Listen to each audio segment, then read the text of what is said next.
أعوذ بالله من الشيطان الرجيم بسم الله الرحمن الرحيم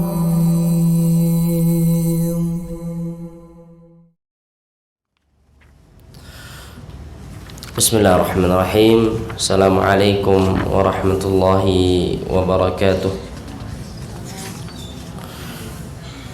الحمد لله رب العالمين وبه نستعين على أمور الدنيا والدين. أشهد أن لا إله إلا الله وحده لا شريك له وأشهد أن محمدا عبده ورسوله.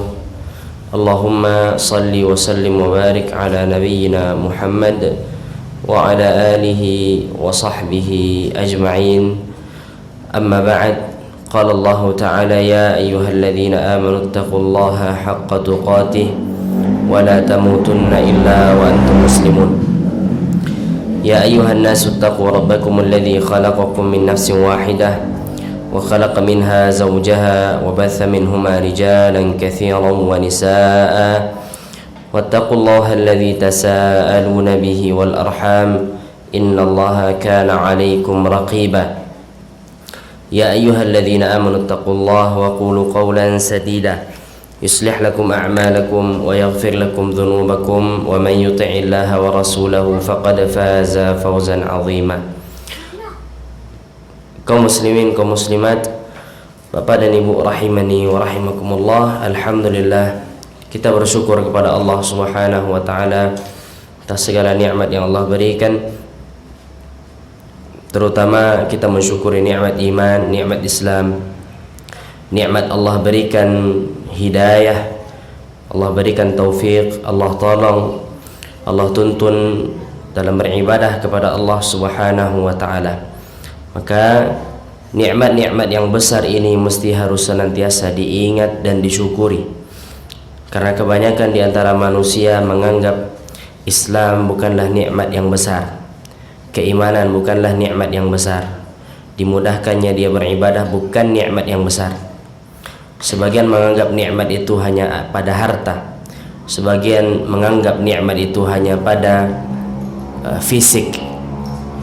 Nikmat yang besar adalah nikmat hidayah dari Allah Subhanahu wa taala. Salat dan salam semoga senantiasa tercurah untuk Nabi kita Nabi Muhammad sallallahu alaihi wasallam. Allahumma salli ala Muhammad wa ala ali Muhammad. Kaum muslimin, kaum muslimat, a'azzakumullahu jami'an. Pada malam hari ini insyaallah taala kita kembali melanjutkan pelajaran kita membahas kitab Al-Kabair, kitab yang menjelaskan tentang dosa-dosa besar. Pada pertemuan yang lalu kita telah membahas dosa besar yang ke-46, an-niyahah, meratap, dan ini merupakan perangai jahiliyah. Sebagian orang meratap dengan cara memukul-mukul pipinya, sebagian lagi dengan cara merobek pakaiannya, dengan berteriak mengupat terhadap takdir Allah Subhanahu wa taala. Maka hal tersebut termasuk daripada dosa besar. Kemudian kita bahas dosa besar yang ke-47, Al-Kabiratus Sabi'atu wal Arba'una. Dosa besar yang ke-47 adalah At-Ta'nu fil Ansab. At-Ta'nu fil Ansab artinya adalah mencela nasab. Mencela nasab. Nasab, Bapak dan Ibu yang dirahmati Allah Subhanahu wa taala, adalah hal yang dihargai di dalam agama kita. Makanya di antara ilmu yang sampai sekarang masih terjaga adalah ilmu tentang nasab, terutama di negara-negara Arab. Bahkan mereka tahu dari mana diri mereka berasal, siapa saja ayah mereka, kakek mereka, sampai kepada pendahulu-pendahulu mereka. Mereka faham, karena nasab ini adalah sesuatu yang sangat urgen di dalam agama kita. Nasab Akan tapi kita di negara kita mungkin kurang memperhatikan hal ini, sehingga 4 saja nasab ke atas dia faham, dia tahu, itu sudah hebat. Orang-orang Arab itu, Bapak yang dirahmati Allah, antara dirinya sampai 13 sebelumnya mereka hafal dan mereka tulis. Ini menandakan bahwasanya perkara nasab itu adalah perkara yang dimuliakan di dalam agama kita. Nah, orang-orang yang mencela nasab, yang merendahkan nasab orang lain, maka ini termasuk daripada bentuk kekufuran, kata Nabi sallallahu alaihi wasallam. Nabi sallallahu alaihi wasallam bersabda, "Itsnatani huma bin nasi kufrun." Ada 2 perkara, keduanya dengan itu manusia kufur. Yang pertama adalah at-ta'nu fin nasab, mencela nasab. Dan yang kedua adalah an-niyahatu 'alal mayyit, meratapi mayat. Karena keduanya ini bentuk tidak terimanya seseorang terhadap takdir Allah Subhanahu wa ta'ala. Karena urusan nasab itu tidak ada campur tangan manusia. Urusan nasab Allah Subhanahu wa ta'ala yang menentukan. Jadi kalau seandainya seseorang dilahirkan dari nasab yang bukanlah nasab orang-orang baik, maka dia tidak perlu cela nasab itu. Kenapa? Karena itu bukan pilihan dia. Allah Subhanahu wa ta'ala yang tentukan. Allah Ta'ala yang menentukan. Begitu pula tentang kematian, Allah Subhanahu wa ta'ala yang menentukan. An-niyahah, yang meratapi mayat, itu bentuk daripada tidak menerimanya seseorang terhadap takdir Allah Subhanahu wa ta'ala. Maka bisa jadi ketika seseorang tidak menerima terhadap takdir, itu akan membawanya kepada kekufuran, akan membawanya kepada kekufuran. Kaum muslimin, kaum muslimat rahimani wa rahimakumullah, makna dikatakan oleh Syekh masyhur hafizahullah taala, maknanya adalah huma min a'malil kuffar wa akhlaqil jahiliyah. Keduanya ini adalah kebiasaan orang-orang kafir dan kebiasaan orang-orang jahiliyah. Itu makna yang pertama, dan ini makna yang paling kuat. Kemudian makna yang kedua, annahu yuaddi ilal kufur. Amalan tadi akan mengantarkan seseorang kepada kekufuran. Makna yang ketiga, annahu kufrun ni'mah wal ihsan. Bahwasanya itu adalah bentuk daripada mengkufuri nikmat Allah dan mengingkari kebaikan Allah Subhanahu wa ta'ala.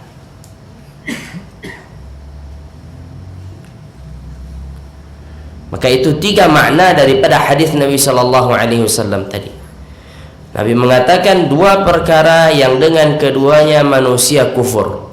Maka makna pertama adalah itu adalah kebiasaan orang-orang jahiliyah dan orang-orang kafir. Makna yang kedua, benar 2 amalan itu akan menjadikan seseorang kufur. Yang ketiga, bahwasanya amalan tersebut jika dilakukan itu adalah bentuk daripada mengkufuri nikmat Allah, mengingkari nikmat Allah Subhanahu wa ta'ala. Dan di dalam hadis ini, Bapak yang dirahmati Allah Subhanahu wa ta'ala, terdapat kerasnya ancaman Nabi sallallahu alaihi wasallam terhadap orang yang mencela nasab.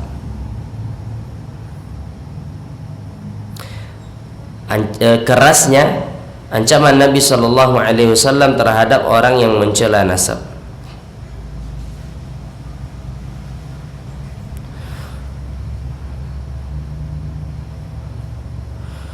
Maka kita selaku manusia, ketika ditetapkan nasab kita bukanlah nasab orang-orang yang baik, syukuri saja.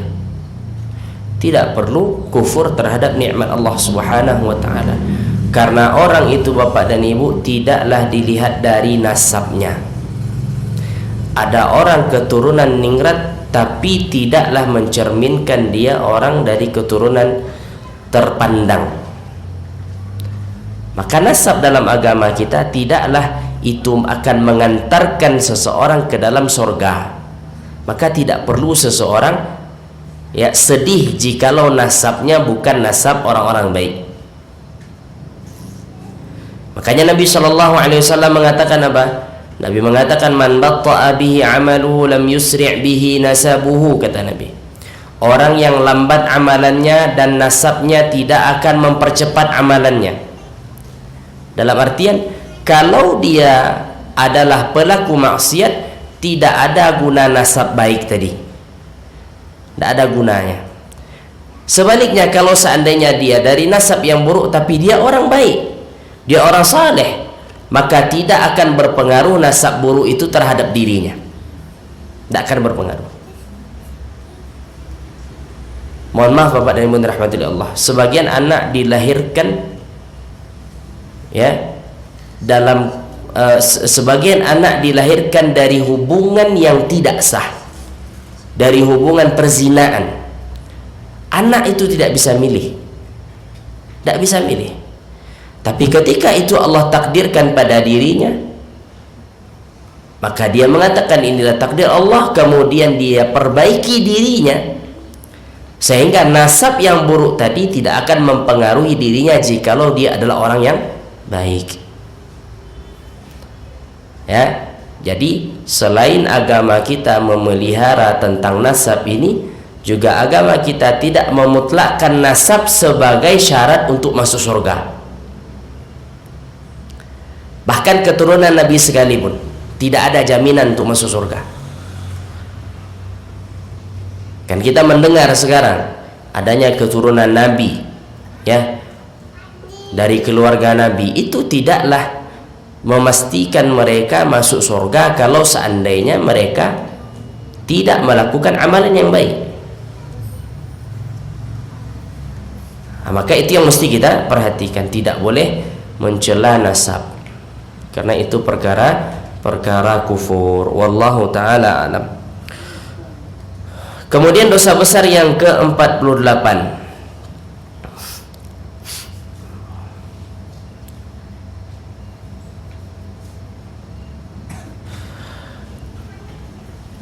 al-baghyu.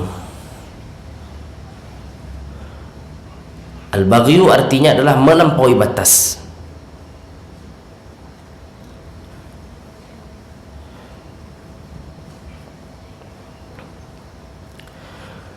Allah Subhanahu wa ta'ala berfirman di dalam surat Asy-Syura ayat 42, innamas sabilu 'ala alladhina yadhlimuna an-nas wa yabghuna fil ard.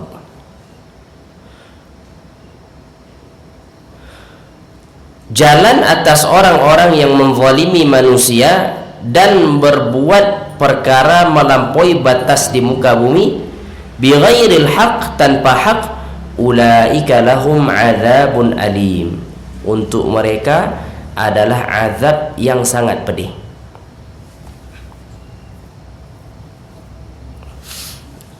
Al-baghyu adalah segala hal yang melampaui batas.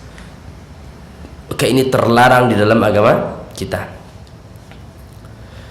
Nabi SAW bersabda, innallaha auha ilayya an tawadhu. Sesungguhnya Allah Subhanahu wa ta'ala mewahyukan kepadaku agar kalian saling bertawadhu', saling rendah hati, saling rendah diri antara sesama kalian, hatta la yabgha ahadun ala ahad, sehingga tidak ada salah seorang di antara kalian meninggikan dirinya di atas yang lain, melampaui batas. Wala yafkhara ahadun ala ahadin, dan agar tidak di antara kalian sombong terhadap yang lain. Bapak yang dirahmati Allah Subhanahu wa ta'ala, kadang-kadang kita manusia ini makhluk yang paling lemah hakikatnya, namun kita pula yang paling sombong di muka bumi ini. Kita pula yang paling banyak melampaui batas. Kalau seandainya dibandingkan kita ini manusia dengan hewan apapun lah, kita ini paling lemah. Kita ini paling lemah. Ya. Kalau seandainya kita dibandingkan dengan gunung, jelas kita orang paling lemah. Manusia tidak ada apa-apanya. Dibandingkan langit, dibandingkan bumi, kita sangat lemah. Namun banyak di antara manusia ini yang melampaui batas. Tidak sadar akan hakikat diri, tidak sadar akan kehinaan diri, diri kecil namun berlaku sombong di muka bumi ini. Maka itu adalah merupakan dosa besar, tidak boleh. Ya, apa yang mau disombongkan atas orang lain? Tidak ada.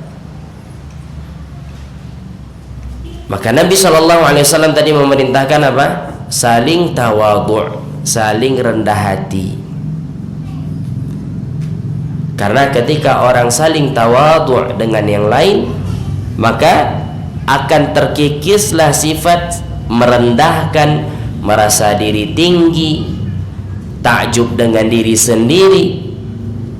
Itu akan terkikis kalau seandainya manusia memiliki sifat tawadhu'.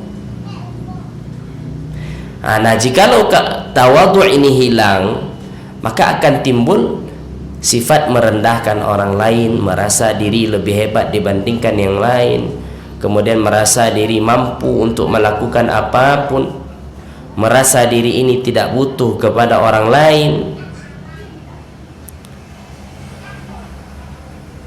Maka ini adalah merupakan dosa besar, tidak layak manusia melakukannya. Cobalah berpikir, apa yang mau disombongkan? Kita awalnya tidak ada, kemudian Allah ciptakan, dan tidak pula langsung menjadi kuat.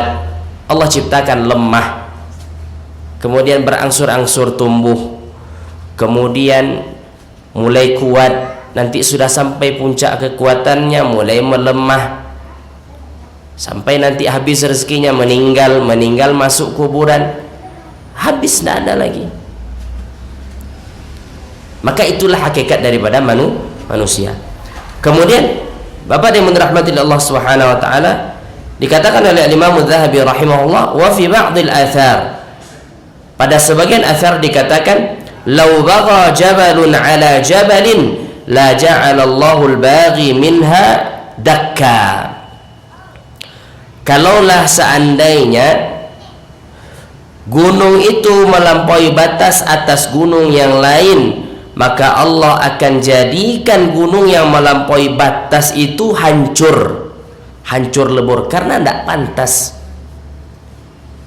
Dalam athar dikatakan, kalau seandainya ada gunung, kemudian yang satu melampaui batas terhadap yang lain, Allah akan hancurkan yang melampaui batas ini.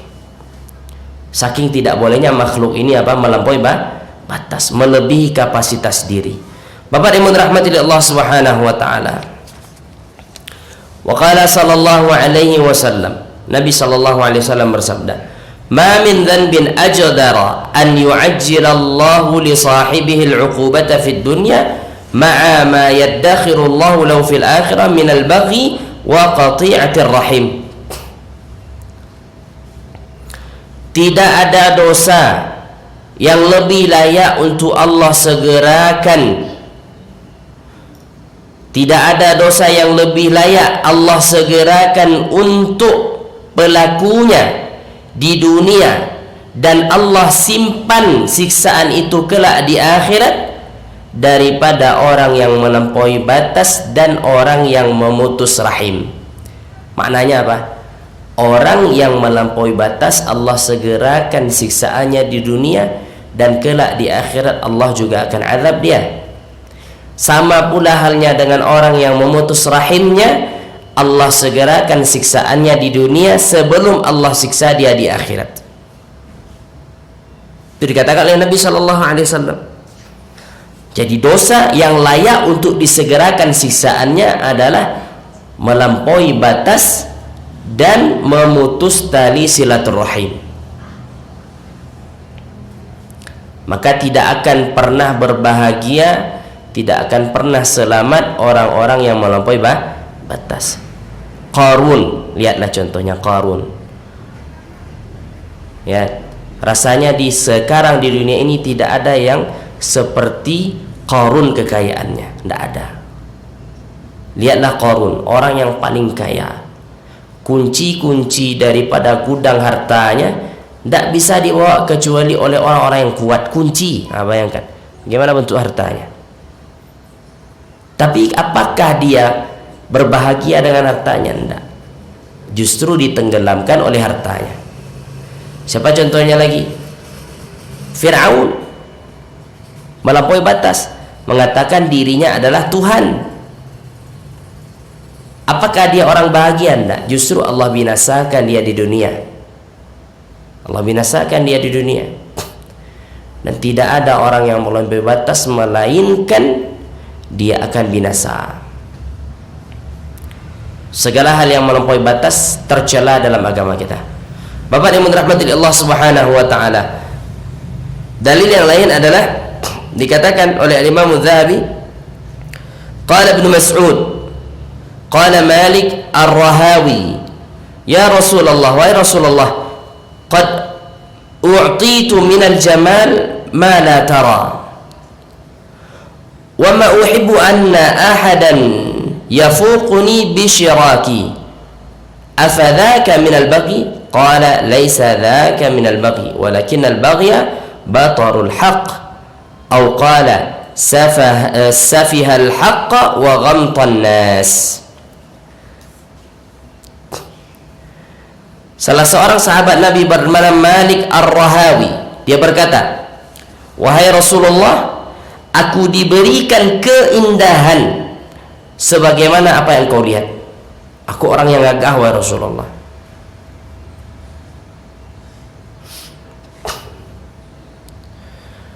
Wa ma uhibbu anna ahadan, dan aku tidak suka kalau seandainya ada orang yang melebihiku. Dari sisi aku orang yang gagah, aku orang yang ganteng, aku tidak rela kalau seandainya ada orang melebihiku. Dari sisi ini, apakah itu bentuk daripada melampaui batas, wahai Rasulullah? Nabi mengatakan, laisa dzalika minal baghi, itu bukan hal yang melampaui batas. Akan tapi melampaui batas itu adalah batarul haq, meninggalkan kebenaran, wa ghamtan nas, dan meremehkan manusia, menganggap sepele orang lain. Nah, itu dia melampaui batas. Nah, itu bentuk daripada orang-orang yang melampaui batas. Kemudian dikatakan wa qad khasafallahu biqarun li baghihi wa utuwihi. Allah menimbun Qarun itu karena dia melampaui batas. Lihat lagi, kaum yang melampaui batas adalah kaumnya Nabi Lut. Melakukan dosa yang tidak pernah dilakukan oleh orang-orang sebelumnya. Apa yang Allah berlakukan bagi mereka? Allah angkat negeri tersebut, kemudian Allah balikkan dan Allah hujam dengan bebatuan dari neraka. Melampaui batas.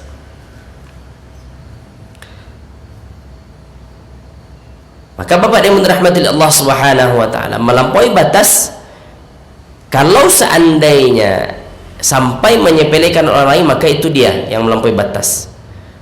Kalau seandainya meremehkan kebenaran, maka itu bentuk daripada melampaui batas. Nabi sallallahu alaihi wasallam bersabda, "Udzibat imra'atun fi hirratin sajanatha hatta matat." Ini bentuk daripada melampaui batas.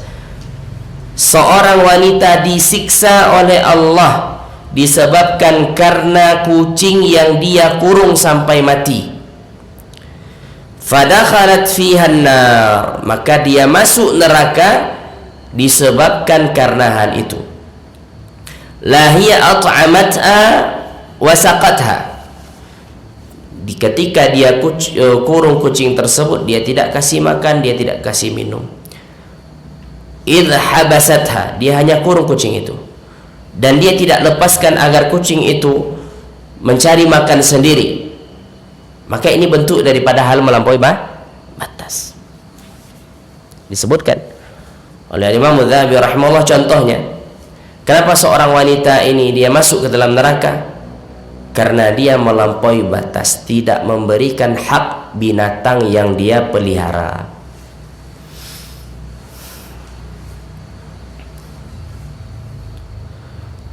Kemudian di antara bentuk melampaui batas yang disebutkan oleh Nabi Shallallahu Alaihi Wasallam adalah menjadikan binatang yang hidup sebagai sasaran tembak. Maksudnya untuk latihan tembak, bukan untuk berburu.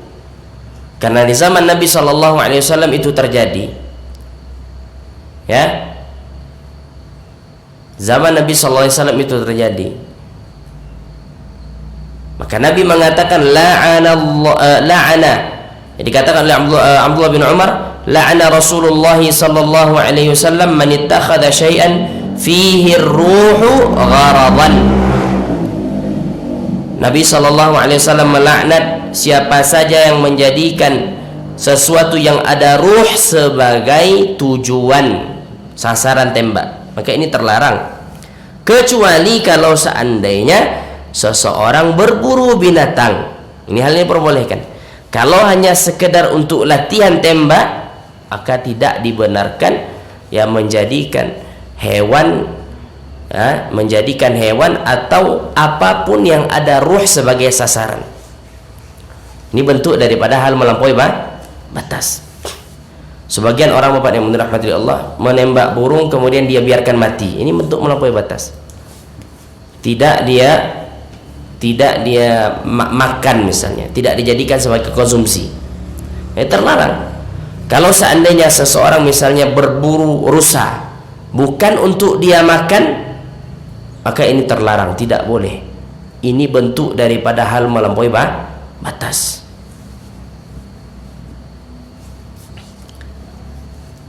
Kemudian bapak yang dirahmati Allah Subhanahu wa taala,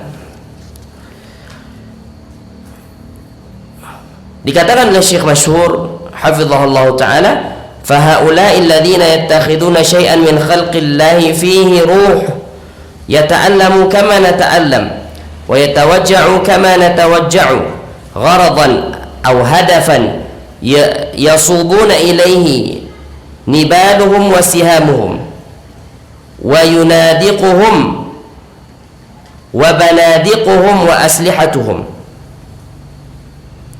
qad naza'at minhumur rahmah. Orang-orang yang seperti ini, ya, dia jadikan ayamkah, burungkah, atau sapikah sebagai sasaran tembak, maka orang ini tidak, atau orang ini telah dicabut rasa kasih sayang terhadap dirinya. Kenapa? Karena hewan itu bapak dan ibu, dia sama dengan kita. Dia merasa sakit, dia merasa dia merasa sakit kalau seandainya dilukai. Maka untuk menyembelih pun ada adab dalam agama kita. Tidak boleh menyembelih dengan pisau yang tidak tajam, atau tidak boleh menyembelih hewan di hadapan hewan lain. Ini ini diatur dalam agama kita. Kenapa? Karena hewan itu juga punya perasaan sebagaimana manusia. Karena Nabi Shallallahu Alaihi Wasallam mengatakan dalam hadis, "Idza dzabhtum fa ahsinu dzibhah." Kalau seandainya kalian menyembelih, maka berbaguslah cara menyembelih, perbaguslah cara menyembelih. Sebagian orang menyembelih dengan pisau yang tumpul atau kurang tajam, sehingga apa? Sehingga itu akan menyiksa hewan itu sendiri. Terlarang dalam agama kita, tidak boleh. Begitupun Nabi mengatakan, wa idza qataltum fa ahsinul qitlah. Kalau seandainya membunuh, maka perbaguslah cara membunuh. Karena ada memang orang-orang yang melakukan kejahatan ditetapkan hukumannya itu dibunuh, maka cara membunuhnya harus baik. Bagaimana membunuh baik? Ya, dengan cara yang paling cepat ruh hilang dari jasad. Jadi tidak boleh bunuh orang itu dikuliti dulu, jarinya satu-satu dulu dipotong, tidak boleh. Ini bentuk daripada melampaui batas. Dan tidak boleh membunuh dengan cara membakar, tidak boleh, ini melampaui batas. Bapak Ibu, kalau seandainya pernah lihat video bagaimana hukuman di Arab Saudi, nah seperti itulah lebih kurang cara membunuh yang baik. Ya, seperti itu cara membunuh yang baik. Ya, kepalanya ditutup sehingga apa? Tidak ada rasa cemas. Tidak ada rasa cemas. Orang ya, ketika pisau itu diasah di depan matanya, udah mati dulu sebelum dia mati beneran. Sama dengan hewan kurban. Ketika kita ingin menyembelih hewan kurban, kemudian asah pisau itu depan matanya, udah mati dulu tuh hewan kurban tuh, mati perasaannya, sudah dibunuh perasaannya. Makanya tidak boleh. Sama dengan manusia. Kalau seandainya seorang ditetapkan ya mendapatkan hukuman itu dibunuh, jangan asah-asah pisau depan dia. Ini terlarang dalam agama kita, nggak boleh. Nah, itu bentuk daripada hal yang melampaui batas. Bapak yang dirahmati Allah Subhanahu wa taala. Wa qala Abu Mas'ud berkata, kuntu adribu ghulaman li bis-saut fasami'tu sautan min khalfi i'lam Aba Mas'ud falam afham as-sauta min al-ghadab falamma dana minni idh huwa Rasulullah sallallahu alaihi wasallam fa idza huwa yaqul inna Allaha aqdaru alayka minka alayhi faqultu la adribu li mamlukan ba'dah. Abu Mas'ud berkata, saya memukul budak saya dengan tali pecut. Ya. Maka ketika aku memukul budakku tersebut, aku mendengar suara dari belakangku yang mana dia berkata, ketahuilah wahai Abu Mas'ud. Maka aku mendengar, falam afhamis saut minal ghadab. Aku sangka suara itu bukan suara orang yang marah. Ketika dekat suara tersebut dariku, aku lihat ternyata yang bersuara itu adalah Rasulullah sallallahu alaihi wasallam. Maka Nabi mengatakan, innallaha aqdaru alaika minka alaihi. Wahai Abu Mas'ud, sesungguhnya Allah lebih mampu atasmu daripada engkau atasnya. Maknanya apa? Allah lebih mudah, Allah lebih mampu mengazabmu daripada engkau memukul budakmu ini. Berarti Abu Mas'ud di sini memukul budaknya sudah sangat berlebihan, sehingga ditegur oleh Nabi sallallahu alaihi wasallam. Nabi mengatakan apa? Engkau memukul sekarang, Allah juga maha mampu untuk memukulmu kelak di akhirat. Itu dikatakan Rasulullah SAW kepada Abu Mas'ud. Maka Abu Mas'ud mengatakan, la adribu li mamlukan ba'dah. Setelah itu aku tidak lagi pernah memukul budakku, ya, karena takut jangan-jangan nanti kalau dipukul melampaui batas. Ya, sama juga halnya memukul anak. Ketika anak itu dipukul boleh, cuman jangan melampaui batas. Bagaimana bentuk memukul anak melampaui batas? Kalau sudah meninggalkan jejak, kalau sudah mencederai, maka ini tidak boleh. Ya, tidak boleh memukul anak kita dengan pukulan yang mencederai, pukulan yang meninggalkan bekas, maka ini bentuk daripada hal yang melampaui batas. Kemudian Bapak dan Ibu dirahmati Allah Subhanahu wa taala,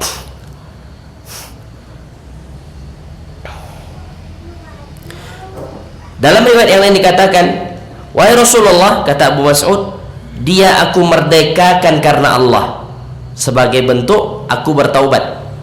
Faqala, amma innaka law lam taf'al la lafahatskan nar. Kalau engkau tidak merdekakan dia, maka engkau akan disiksa dengan api neraka. Kata kata Nabi sallallahu alaihi wasallam. Kemudian Bapak yang dirahmati Allah Subhanahu wa taala,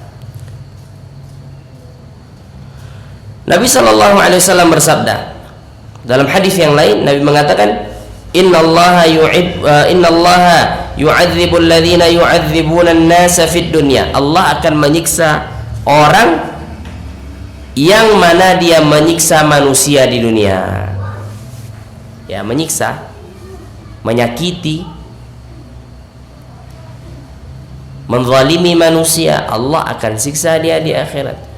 Karena itu seluruh penyimpangan Bapak dan Ibu dirahmati Allah itu adalah bentuk daripada melampaui batas. Dia mencuri, melampaui batas. Ya, dia mencela nasab, melampaui batas. Dia berzina, melampaui batas. Ya, dia menzalimi orang lain, dia ambil harta orang lain, dia caci maki orang lain, dia ghibah orang lain, semuanya melampaui batas. Yang namanya dosa itu pasti dia melampaui batas. Kalau sudah orang berdosa, berarti orang itu terjerumus kepada dosa besar, yaitu melampaui batas. Nah, orang-orang yang menyiksa manusia, misal ya, pemimpin yang suka membunuh rakyat, pemimpin yang suka menghukum rakyat yang tidak salah, ini kan bentuk daripada melampaui batas. Allah siksa nanti di akhirat. Sama halnya kepala rumah tangga yang menyiksa anggota keluarganya, menyiksa, maka ini terlarang, tidak boleh. Kadang-kadang kita sedih Bapak yang dirahmati Allah, semakin berjalannya waktu, semakin banyak penyimpangan-penyimpangan yang terjadi, dan sebagian manusia menganggap itu hal yang biasa. Sebagian manusia menganggap hal yang biasa. Tadi pagi saya mendengar bahwasanya di Kabupaten Solo ada seorang anak membunuh ibunya dan anaknya sendiri. Seorang laki-laki, dia bunuh ibunya, dia bunuh anaknya. Ini melampaui batas. Disakiti, dipukul saya tidak boleh, apalagi sampai dibunuh.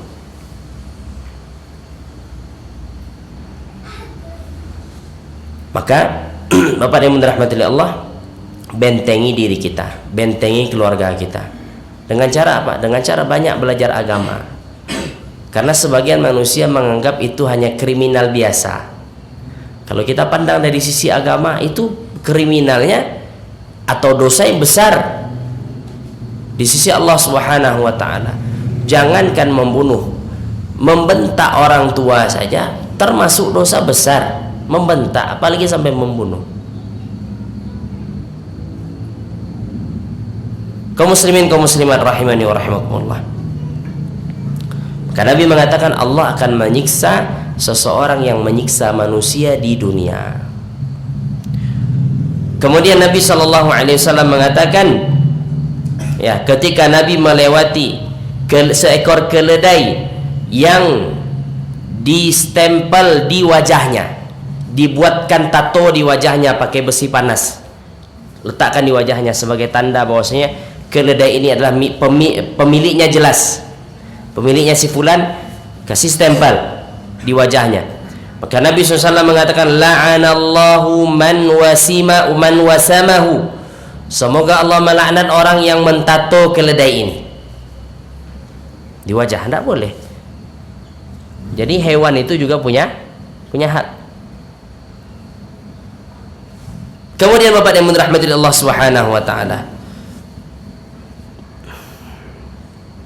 di antara bentuk dosa yang melampaui batas, atau di antara bentuk melampaui batas yang dicontohkan oleh Nabi SAW, Nabi mengatakan, man qatala nafsan mu'ahadatan bighairi haqqiha lam yajid raihatal jannah. Siapa yang membunuh jiwa yang mu'ahidah, yang telah melakukan perjanjian dengan orang Islam, orang kafir yang telah melakukan perjanjian dengan orang Islam, bighairi haqqiha, tanpa hak, lam yajid raihatal jannah, maka orang yang membunuhnya tidak akan mendapatkan bau surga. Contohnya negara kita, Indonesia, datang orang dari luar negeri diberikan visa masuk. Visa masuk itu adalah bentuk perjanjian negara dengan dia, sehingga darahnya tidak boleh ditumpahkan, dia tidak boleh dibunuh. Sama juga halnya ya, penduduk negara ini yang beragama selain Islam, maka itu juga tidak boleh dibunuh. Kenapa? Karena memiliki perjanjian dengan pemerintah. Ketika seseorang membunuh kafir muahad, kafir yang telah melakukan perjanjian dengan negara Islam, maka dia tidak akan mendapatkan bau surga. Dia tidak akan mendapatkan bau surga. Kenapa? Karena dia telah melampaui batas. Allah melarang membunuh, dia bunuh. Kemudian Nabi mengatakan, wa inna rihaha la yujadu min masirati 500 amin. Sesungguhnya bau surga itu bisa tercium sejauh 500 tahun perjalanan. Artinya apa? 500 tahun perjalanan kesananya baru tercium bau surga. 500 perjalanan itu kemana kita itu? Rasanya kalau keliling dunia ini tidak sampai 500 tahun itu.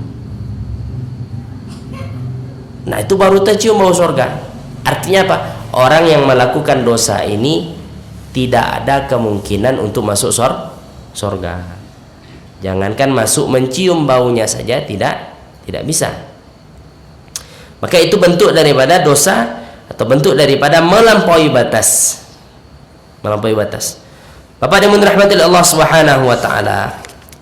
Maka itu beberapa contoh yang diberikan oleh Nabi sallallahu alaihi wasallam ya, dari bentuk melampaui batas. Melampaui batas. Sudah ada belum? Berapa? 2 menit lagi. Baik, Bapak dan Ibu rahmati Allah Subhanahu wa taala. Dikatakan oleh Syekh masyhur, agama Islam itu adalah agama rahmat. Ya, walamma kana al-Islam dinur rahmah walamma kana al-Islamu dinar rahmah wa dinas syafaqah wa dinadz dzauq ar-rafi' al-akhidh bi kulli sabilin yujammilul hayah wala yunaffir minha. Islam itu adalah agama rahmat, agama kasih sayang, agama yang menjunjung tinggi perasaan, ya, dan agama yang dengannya indah kehidupan seseorang, Maka janganlah seseorang membuat manusia lari dari agama Islam. Sekarang Islam itu dicap ekstrim, Islam itu dicap teroris. Ulah siapa? Sebabnya siapa? Orang Islam. Kenapa? Karena orang Islam yang menampakkan hal tersebut. Bom sana, bom sini, kafirkan sana, kafirkan sini. Wajar Islam itu tertuduh. Padahal Islam itu tidak seperti itu. Kalau seandainya seorang belajar lebih dalam lagi agama Islam, maka dia akan dapati Islam itu agama rahmat, agama yang menyayangi, agama yang mengasihi semuanya. Ya, bahkan tadi Nabi mengatakan orang kafir yang dilindungi saya tidak boleh dibunuh, Itu bentuk kasih sayang agama Islam. Lihatlah Bapak dan Ibu rahmati Allah, di mana orang Islam di mana atau di negara yang jikalau mayoritasnya adalah orang Islam, maka akan sedikit terjadinya kezaliman terhadap orang non muslim. Kalau seandainya di suatu negara yang penduduk terbanyaknya adalah orang Islam, kemudian minoritas adalah orang non muslim, dijamin bahwasanya orang non muslim itu pasti aman. Beda hal kalau seandainya di suatu negara mayoritas non muslim, ya minoritasnya muslim, yang terjadi apa? Dimusuhi, ya tidak diberikan kebebasan beragama, wanitanya tidak diperbolehkan untuk memakai jilbab, ya bahkan ada yang dibunuh, ada yang diusir. Ini menandakan bahwa Islam itu sendiri adalah rahmat. Namun sebagian daripada orang Islam, ya, yang mencoreng agama Islam itu sendiri, ya, dengan cara berbuat ekstrim, melampaui batas, ya, membunuh orang kafir, kemudian membom. Maka Islam berlepas diri dari hal tersebut. Wallahu taala alam. Kita lanjutkan setelah salat Isya. Wa sallallahu wasallam wa baraka ala nabiyina Muhammad wa ala alihi wa sahbihi ajma'in. Assalamualaikum warahmatullahi wabarakatuh.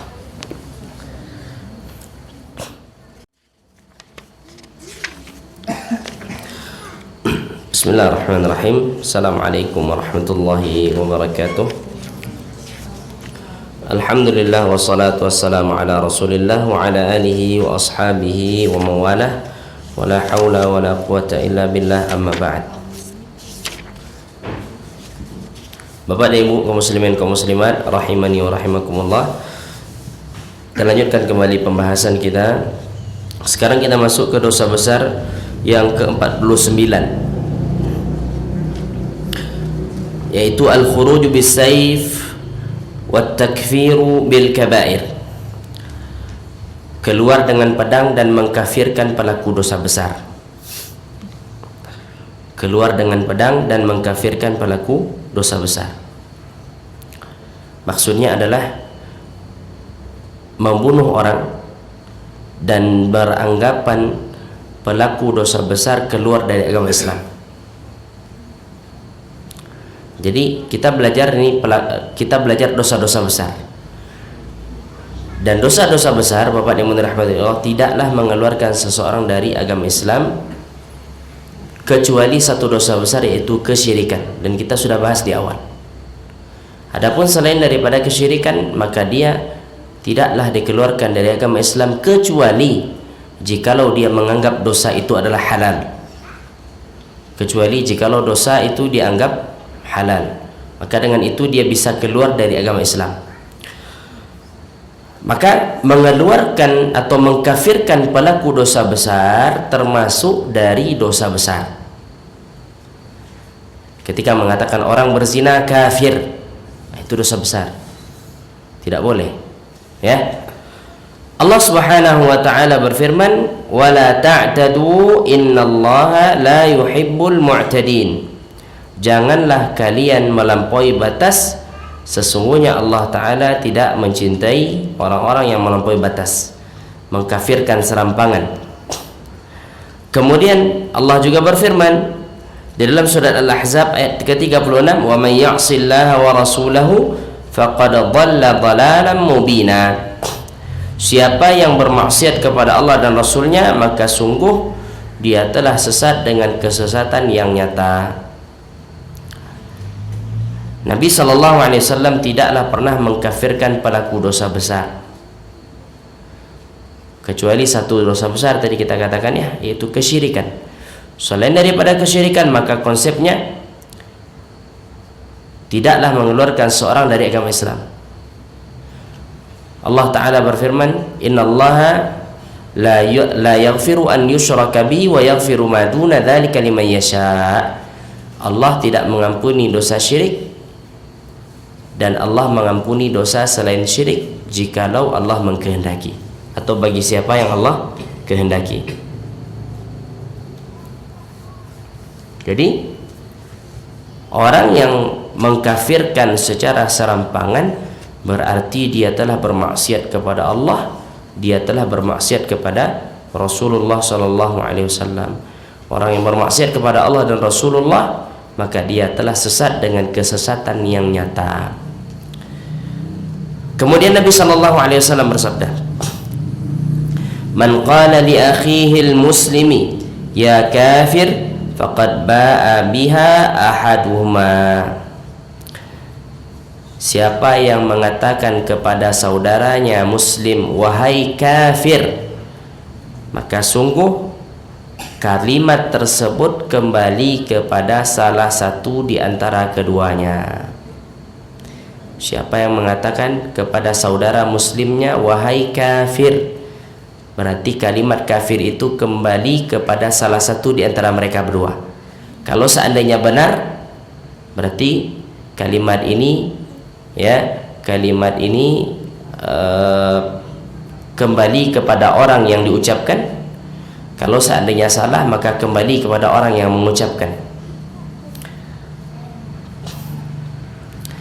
Urusan kafir mengkafirkan, Bapak yang dirahmati Allah, bukanlah urusan orang per orang. Ya. Urusan kafir mengkafirkan bukan urusan orang per orang. Karena permasalahan kafir mengkafirkan ini permasalahan yang besar. Karena kalau sudah dikafirkan, maka ada ada turunan berikutnya. Orang kalau sudah kafir, apalagi halal darah, kan itu dia. Pertama dikafirkan dahulu, setelah dikafirkan boleh dibunuh. Nah, awalnya seperti itu. Orang-orang yang melakukan bom bunuh diri, yang pertama kali dia fahami adalah bahwasanya orang ini kafir, boleh dibunuh, sehingga lakukan bom. Atau orang yang menumpahkan darah seorang muslim, bisa jadi dia beranggapan darah yang dia tumpahkan itu boleh karena orang tersebut adalah kafir menurut dia. Jadi tidak berhenti di ucapan kafir saja, ada dampak-dampak berikutnya daripada ucapan ini. Kemudian Bapak yang dirahmati Allah Subhanahu wa taala, waqad warada, katakan oleh Imam Mudzahabi, dan telah datang fi sifatil khawarij, pada sifat khawarij, atharun kathirah, hadis-hadis yang sangat banyak. Jadi yang suka mengkafirkan itu namanya orang khawarij, pemahamannya pemahaman khawarij. Di antara bentuk pemahamannya apa? Mengkafirkan pelaku dosa besar. Orang yang berzina kafir, orang yang minum khamar kafir, orang yang berjudi kafir. Nah, dia kafirkan seluruh pelaku dosa besar. Ini sifat khawarij. Dan sifat khawarij ini banyak diterangkan oleh Nabi SAW. Kemudian dikatakan, waqtalafa an-nasu fi takfirihim li'anna an-nabiy sallallahu alaihi wasallam qala fihim yamruquna min ad-din kama yamruqu as-sahmu min ar-ramiyah aynama laqitumuhum faqtuluhum. Dan para ulama berbeda pendapat apakah orang khawarij ini kafir atau tidak. Karena berdasarkan hadis Nabi tadi apa? Siapa yang mengatakan wahai kafir kepada saudaranya muslim, maka bisa jadi kalimat kafir itu kembali kepada dirinya.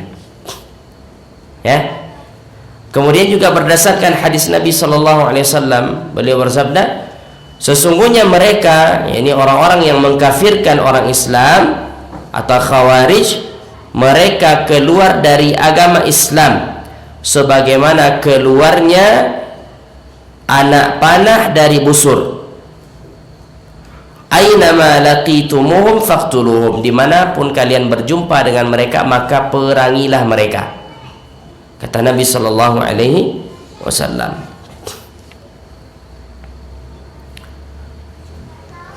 Kalau seandainya Bapak yang dirahmati Allah, yang dimaksud dengan yamruquna minad-din adalah aslul Islam, mereka keluar dari asal keislaman, dari dasar-dasar keislaman, kana fasadu a'malim hadhil firqah min jihatin anna lam takun qa'imatan ala asas as-sihhah alladhi huwa al-iman. Kalau seandainya makna dari ad-din di sini adalah aslul Islam, maka rusaknya amalan-amalan dari firqah ini dari sisi bahwasanya mereka beranggapan keimanan itu habis jikalau seseorang melakukan dosa besar. Itu anggapan mereka. Sehingga mereka mengatakan orang yang melakukan dosa besar keluar dari agama Islam. Begitupun mereka menurut pendapat sebagian para ulama.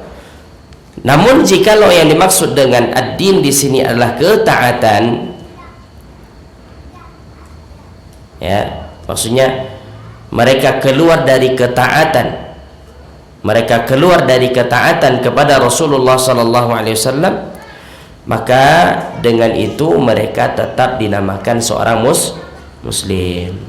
Jadi ada dua khilaf para ulama kita di sini. Pendapat pertama mereka mengatakan bahwasanya orang Khawarij keluar dari aslul Islam. Ini pendapat yang lemah. Yang benar itu atau yang lebih kuat bahwasanya orang Khawarij keluar dari ketaatan, namun dia tidak keluar daripada dasar keislaman. Yang dia lakukan adalah melakukan atau berbuat perbuatan baru yang tidak pernah diajarkan oleh Nabi sallallahu alaihi wasallam. Kemudian Nabi juga bersabda, ya, tentang mereka. Nabi mengatakan, syarru qatla tahta adimis sama' khairu qatla man qataluh. Seburuk-buruk orang yang terbunuh di bawah langit ini adalah Khawarij, dan sebaik-baik orang yang terbunuh adalah orang yang dibunuh oleh Khawarij. Bisa difahami? Seburuk-buruk manusia di bawah kolong langit ini adalah seburuk-buruk orang yang terbunuh adalah Khawarij. Kalau ada orang beranggapan Bapak dan Ibu, ya, pelaku dosa besar itu kafir, kemudian dia perangi pelaku dosa besar tadi dan dia yang kalah sehingga dia mati, maka Nabi mengatakan dia adalah seburuk orang yang terbunuh. Namun kalau seandainya orang yang dia perangi yang mati, maka Nabi mengatakan orang yang mati itu adalah sebaik-baik orang. Kaum muslimin, kaum muslimat, Bapak dan Ibu dirahmati Allah Subhanahu wa taala. Al-Imam Adz-Dzahabi mengatakan, "Fal khawariju mubtadi'atun mustahillun ad-dima'." Maka Khawarij adalah kelompok bid'ah, kelompok yang tidak sesuai dengan petunjuk Nabi sallallahu alaihi wasallam. Mustahillun ad-dima', mereka menghalalkan darah kaum muslimin. Wat takfir, mereka mengkafirkan kaum muslimin.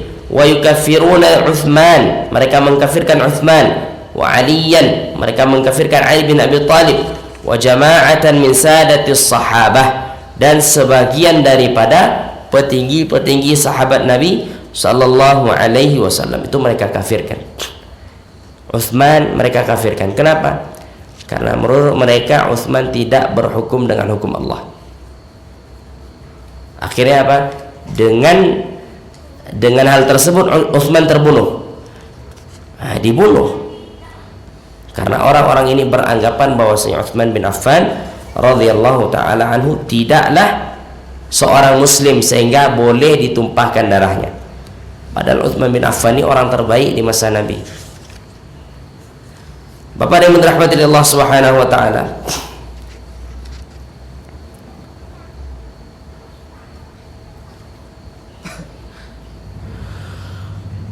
Dikatakan oleh al-Imam dikatakan oleh Syekh masyhur Hasan Salman hafizahullah taala,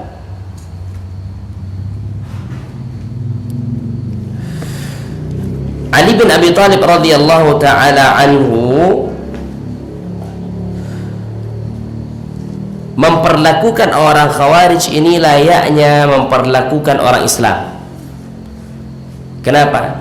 Karena ketika mereka menyimpang, maka Ali mengutus Abdullah bin Abbas radhiyallahu taala anhu untuk mendakwahi mereka, mengislahkan mereka.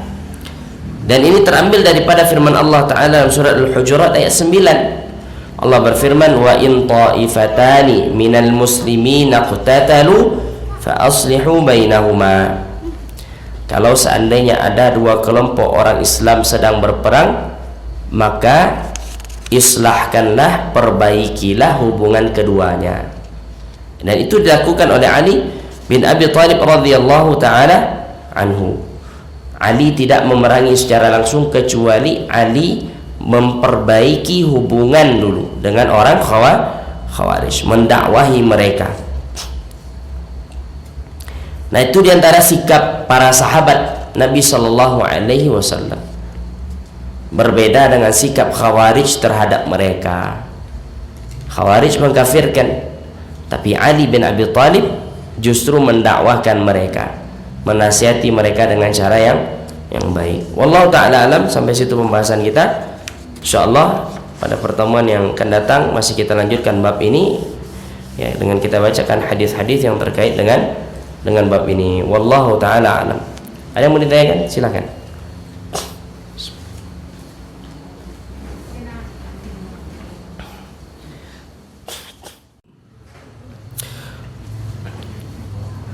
Assalamualaikum Ustadz, apa perbedaan rendah hati dengan rendah diri? Mohon penjelasannya, terima kasih. Wallahu ta'ala alam. Sebagian orang membedakan, kalau rendah hati itu tawadhu', tapi rendah diri tidak boleh. Sebagian orang mengatakan demikian, tidak boleh merendahkan diri di hadapan orang lain, di hadapan manusia. Cuman tawadhu' itu lebih tepat adalah merendahkan hati dan merendahkan diri. Tentu merendahkan diri kepada manusia bukanlah sama dengan bentuk merendahkan diri kepada Allah Subhanahu wa ta'ala. Wallahu ta'ala alam.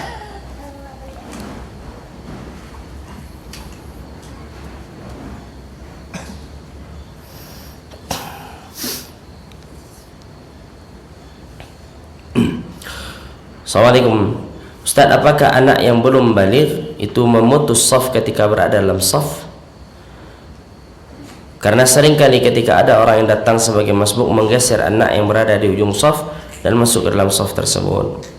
Anak yang belum baligh tidak dikatakan dia sebagai pemutus shaf, ya, tidak dikatakan dia sebagai pemutus shaf.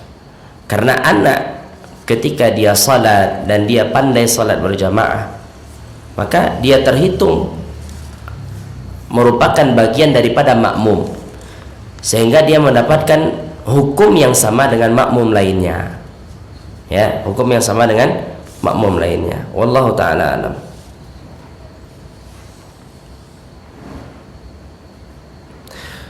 Assalamualaikum. Memelihara burung atau memelihara ikan hias apakah termasuk melampaui batas? Ya, lihat tadi, kalau seandainya tidak diberikan haknya, tidak berikan makan, maka ia melampaui batas, dan ini tidak diperbolehkan.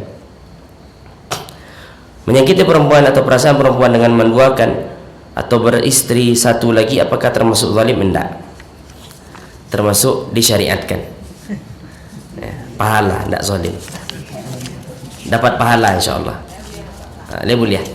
Boleh bu, insyaallah bu.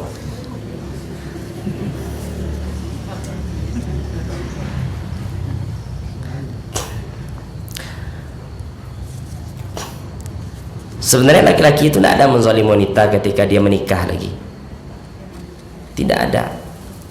Tapi memang dasarnya wanita hati sempit, yang mestinya dia berlapang hati, ya, dikarenakan hatinya sempit akhirnya merasa terzalimi. Pada hakikatnya tidak sama sekali. Wallahu ta'ala alam. Semoga Bukit Silih ini ada orang menikah lagi nanti, ya, istri kedua, istri ketiga, istri keempat. Amin Pak, amin. Insyaallah.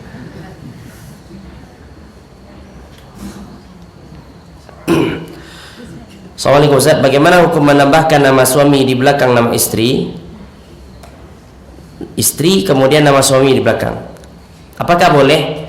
Kalau seandainya nama yang digunakan sebagai pengenal boleh. Misalnya siapa namanya? Misalnya Bu Ani, misalnya Ani siapa? Ani Ahmad. Ahmad ini nama suaminya, boleh kalau digunakan untuk ta'rif, ya, itu diperbolehkan. Tapi kalau digunakan sebagai nasab ya tidak boleh. Ya, bagaimana istri dinasabkan ke suami, tidak boleh, dan itu tidak akan mungkin terjadi, ya, tidak akan mungkin terjadi. Wallahu ta'ala alam.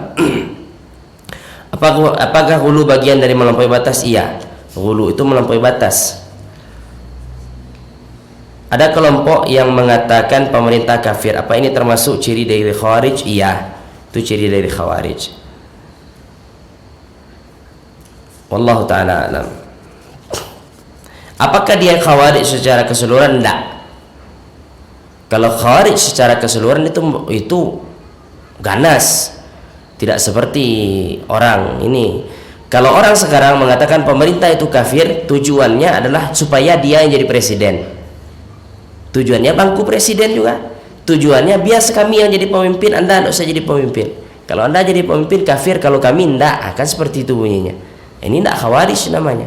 Khawarij, sebagian sifat Khawarij ada pada mereka, iya. Ya, di antaranya suka mengkafirkan. Wallahu ta'ala alam. Tapi bukan Khawarij secara utuh. Ya. Bukan Khawarij secara utuh. Wallahu ta'ala alam. Apakah berdosa jika dokternya laki-laki yang menangani pasien melahirkan? Karena di rumah sakit tersebut memang banyak dokter laki-laki daripada perempuan yang menangani persalinan. Kalau seandainya ada dokter perempuan dan memungkinkan untuk dokter perempuan, maka tidak boleh pilih dokter laki-laki. Tidak boleh. Ya, misalnya seorang wanita dia divonis sesar, ya, operasi. Kemudian dia bisa memilih dokter perempuan, maka haram baginya untuk memilih dokter laki-laki. Beda hal kalau seandainya dia melahirkan, ternyata proses lahiran normal sulit, kemudian dibawa ke rumah sakit dan yang ada ketika itu dokter laki-laki, maka ini hukumnya darurat. Berbeda hal dengan orang yang menentukan jadwal sesar, beda, ya. Jadi kapan boleh dokter laki-laki menangani pasiennya? Jikalau tidak ada dokter perempuan, dan jikalau itu hukumnya darurat. Kalau tidak segera ditangani akan mengakibatkan hilang nyawa misalnya, itu darurat namanya. Itu diperbolehkan, ya. Wallahu ta'ala alam.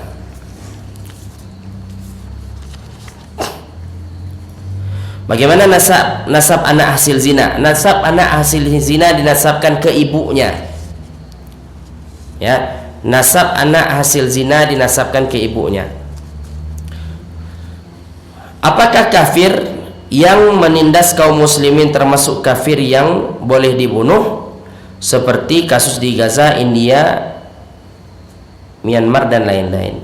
Iya. Tentu yang boleh membunuh adalah orang di sana. Kalau kita tidak ada kewenangan kita untuk ke sana. Kenapa? Karena kita kalau ke sana tidak lagi jihad namanya, kecuali jikalau diizinkan oleh pemerintah. Nah, kalau sudah diizinkan oleh pemerintahan kita, silahkan bagi rakyat Indonesia yang mau berjuang bersama melawan Zionis di Palestina, silahkan berangkat. Sudah diizinkan seperti itu maka boleh, dan itu namanya jihad syar'i. Ketika belum ada lagi